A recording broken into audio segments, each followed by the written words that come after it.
Hello, ഇന്ന് ഞാൻ വന്നിട്ടുള്ളത് ഒരു ടീ കേക്കിൻ്റെ റെസിപ്പി ആയിട്ടാണ് കേട്ടോ. അപ്പോൾ അത് പെർഫെക്റ്റ് ആയിട്ട് ഉണ്ടാക്കിയെടുക്കാൻ പറ്റും. ചെറിയ കാര്യങ്ങൾ മാത്രം ശ്രദ്ധിച്ചാൽ മതി. അപ്പോൾ ഇതിന് വേണ്ടിയിട്ട് ഞാനൊരു ബൗൾ എടുക്കുന്നുണ്ട്. അതിലേക്ക് ഒരു മുട്ടയാണ് കേട്ടോ പൊട്ടിച്ചൊഴിച്ചു കൊടുക്കുന്നത്. ഇപ്പം ഞാൻ ഈ ബൗളിൽ ചേർക്കുന്നത് എല്ലാം കൂടി ഒരു മിക്സി ജാറിലിട്ട് 1 മിനിറ്റ് ഒന്ന് അടിച്ചെടുത്താലും മതി ഈ കേക്ക് പ്രിപ്പയർ ചെയ്യാനായിട്ട്. അപ്പോൾ വീഡിയോയ്ക്ക് വേണ്ടി മാത്രമാണ് കേട്ടോ ഞാനിപ്പോൾ ഇങ്ങനെ കാണിക്കുന്നത്. അപ്പോൾ ഇതാ ഒരു മുട്ട ഞാൻ പൊട്ടിച്ചൊഴിച്ചിട്ടുണ്ട്. അത് ജസ്റ്റ് ഒന്ന് ബീറ്റാക്കി എടുക്കാൻ പോവുകയാണ്. ഇനി ഇതിലേക്ക് 1 ടീസ്പൂൺ വാനില എസൻസ് ആണ് കേട്ടോ ഒഴിച്ചു കൊടുക്കുന്നത്. അപ്പോൾ അതും ബീറ്റാക്കിയിട്ടുണ്ട്. ഇനി പഞ്ചസാരയാണ്. അപ്പോൾ 1/2 കപ്പ് പഞ്ചസാര എടുത്തിട്ടുണ്ട്. ഇത് നന്നായിട്ട് പൊടിച്ചെടുത്തിട്ട് വേണം ഈ മുട്ട അടിച്ചു വെച്ചിരിക്കുന്നതിലേക്ക് ഇട്ട് കൊടുക്കാനായിട്ട്. മുട്ടയിലേക്ക് ചേർക്കുമ്പോൾ കുറച്ചായിട്ട് ചേർത്ത് അടിച്ചെടുക്കാനായിട്ട് നോക്കാം. ബീറ്റർ വെച്ച് ചെയ്യുന്നതുകൊണ്ട് മാത്രമാണ് കേട്ടോ ഇങ്ങനെ ചെയ്യുന്നത്. അപ്പോൾ ഇതെല്ലാം അടിച്ചെടുത്തിട്ടുണ്ട്. ഇനി ഇതിലേക്ക് 1/2 കപ്പ് പാലും കൂടി ചേർത്ത് കൊടുക്കാം. 1/2 കപ്പ് പാലും കൂടി ഒഴിച്ചു കൊടുത്തിട്ട് ഒന്നുകൂടി ഒന്ന് അടിച്ചെടുക്കാം. ഇനി ഇതിലേക്ക് 1/3 കപ്പിലാണ് കേട്ടോ സൺഫ്ലവർ ഓയിൽ ഒഴിച്ചു കൊടുക്കേണ്ടത്. സൺഫ്ലവർ ഓയിൽ തന്നെ എടുക്കാനായിട്ട് ശ്രദ്ധിക്കുക കേട്ടോ, വെളിച്ചെണ്ണയൊന്നും എടുക്കരുത്. അപ്പോൾ അതും കൂടി ചേർത്ത് നന്നായിട്ടൊന്ന് അടിച്ചെടുക്കാം. അടിച്ചൊന്ന് പതപ്പിച്ചതിന് ശേഷം നമുക്ക് മാവ് ചേർത്ത് കൊടുക്കാം. അപ്പോൾ ഇതിലേക്ക് ചേർത്ത് കൊടുക്കുന്നത് 1 കപ്പ് മൈദമാവാണ് കേട്ടോ. അപ്പോൾ അതൊന്ന് അരിച്ചിട്ട് വേണം ചേർത്ത് കൊടുക്കാനായിട്ട്. അപ്പോൾ ഞാനൊരു അരിപ്പയിൽ കൂടി കുറച്ചായിട്ട് അരിച്ചരിച്ച് ഇതിലേക്ക് ചേർത്ത് കൊടുക്കുവാണ്. അതൊരു വിസ്ക് ഉപയോഗിച്ചാണ് കേട്ടോ ഞാൻ മിക്സ് ചെയ്തുകൊണ്ടിരിക്കുന്നത്.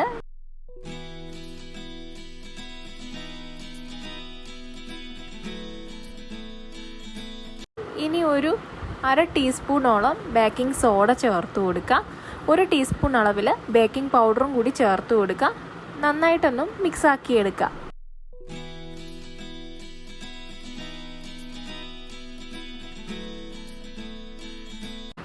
ഇപ്പം മാവ് ഇവിടെ റെഡി ആയിട്ടുണ്ട് കേട്ടോ. അപ്പോൾ ഈ ബാറ്റർ റെഡി ആയിട്ടുണ്ട്. ഇനി ഈ ബാറ്ററിനെ 2ആയിട്ടൊന്ന് ഡിവൈഡ് ചെയ്യണം. അപ്പോൾ ഈക്വൽ പോർഷനായിട്ട് വേറൊരു പാത്രത്തിലേക്ക് പകുതി ബാറ്റർ ഞാൻ ഒഴിച്ചു കൊടുക്കുവാണ്.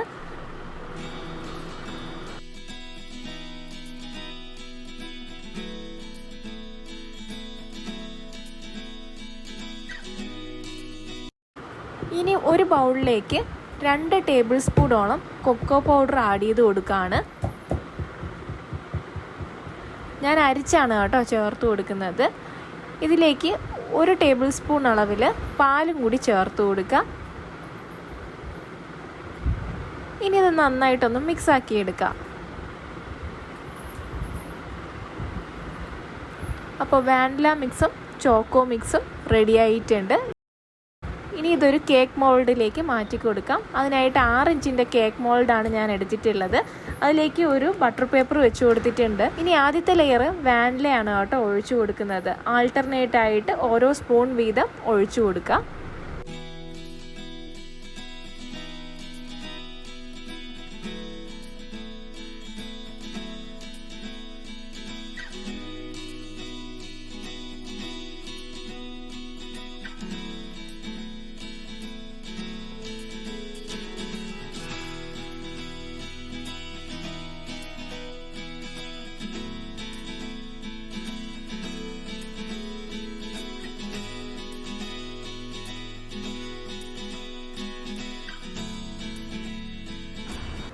ഇനി ഒരു സ്ക്വയർ ഉപയോഗിച്ച് അങ്ങോട്ടും ഇങ്ങോട്ടൊക്കെ ഒന്ന് വരച്ചു കൊടുക്കുക. അപ്പോഴേക്കും ഒരു പൂവിൻ്റെ ഡിസൈനിലായിരിക്കും നമുക്ക് ഈ കേക്ക് കിട്ടുക.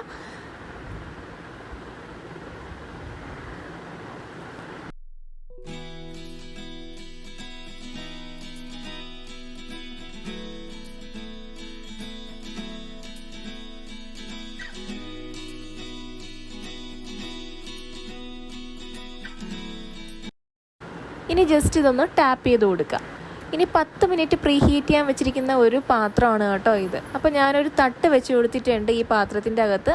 അതിൻ്റെ പുറത്തോട്ടാണ് നമ്മുടെ ഈ കേക്ക് മോൾഡ് വെച്ച് കൊടുക്കുന്നത്.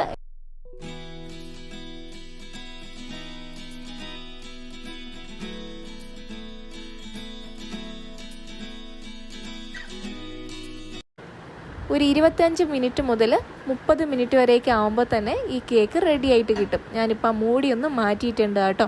ഇനി ആ കേക്ക് പൊന്തി വരുന്ന സമയത്ത് ആ മൂടിയിൽ പറ്റാണ്ടിരിക്കാനായിട്ടാണ് കേട്ടോ കുറച്ച് പൊക്കമുള്ളൊരു മൂടി വെച്ച് കൊടുത്തിട്ടുള്ളത്. അപ്പോൾ അതൊക്കെ ശ്രദ്ധിച്ചിട്ട് വേണം കേട്ടോ ചെയ്യാനായിട്ട്.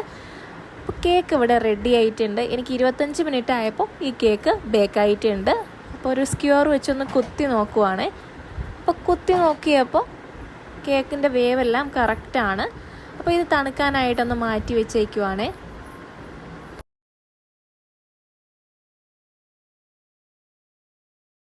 ഇപ്പോൾ അത്യാവശ്യം നന്നായിട്ട് തണുത്തിട്ടുണ്ട്.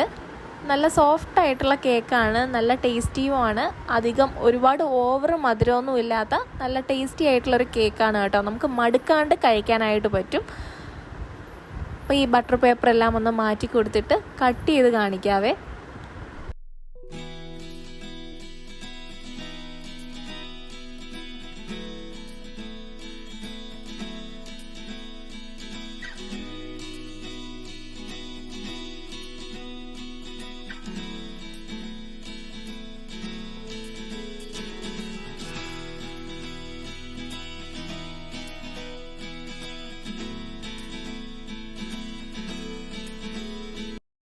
അപ്പോൾ അകത്തും നല്ല ഡിസൈനായിട്ട് വന്നിട്ടുണ്ട്. അപ്പോൾ നല്ല ടേസ്റ്റി ആയിട്ടുള്ള സീബ്ര കേക്ക് ഇവിടെ റെഡി ആയിട്ടുണ്ട്. ഉറപ്പായിട്ടും ട്രൈ ചെയ്ത് നോക്കുക, എല്ലാവർക്കും ഇഷ്ടമാവും. വീഡിയോ ഇഷ്ടമാവുകയാണെന്നുണ്ടെങ്കിൽ ലൈക്ക് ചെയ്യാനും ഷെയർ ചെയ്യാനും, സബ്സ്ക്രൈബ് ചെയ്ത് കാണുന്നവർ ഒന്ന് സബ്സ്ക്രൈബ് ചെയ്ത് കൂടെയുള്ള ബെല്ലൈക്കണും കൂടി ഒന്ന് പ്രസ് ചെയ്ത് സപ്പോർട്ട് ചെയ്യാനും മറന്നു പോകരുത് കേട്ടോ.